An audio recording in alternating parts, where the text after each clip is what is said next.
Today, Donald Trump will become the first former president to stand trial on criminal charges. Jury selection is set to begin this morning. CBS News Philadelphia's Jasmine Payut joins us live in the studio now with what we can expect from the former president. Good morning, Jasmine.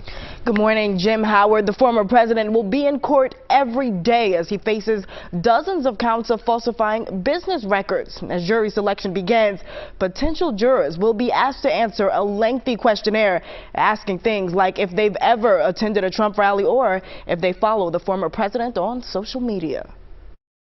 When I walk into that courtroom, I know I will have the love of 200 million Americans behind me. Today, Donald Trump becomes the first former U.S. president to face trial in a criminal case in Manhattan. Have a good time watching. Trump faces 34 felony counts of falsifying business records, including claims that he covered up $130,000 hush money payments to adult film star Stormy Daniels through his former fixer, Michael Cohen, in order to hide an alleged previous relationship with Daniels ahead of the 2016 presidential election. We cannot and will not normalize serious criminal conduct. Trump denies the encounter and has pleaded not guilty to the charges. Presiding Judge Juan Merchan has placed a gag order on Trump after he's made public comments bashing the judge, prosecutors, and Cohen. I will be forced to sit fully gagged. I'm not allowed to talk. First up today is jury selection. Legal experts say it could take weeks to cut a pool of hundreds of potential jurors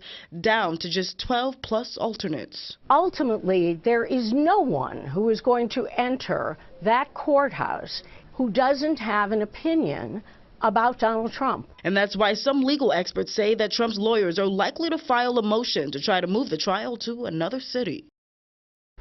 Now, according to legal analysts, if Trump were to be found guilty of all of the counts, he could theoretically be facing more than a decade in prison. The 34 felony counts are classified as Class E felonies in New York, the lowest level felony in the state. Howard? Jasmine, thank you very much.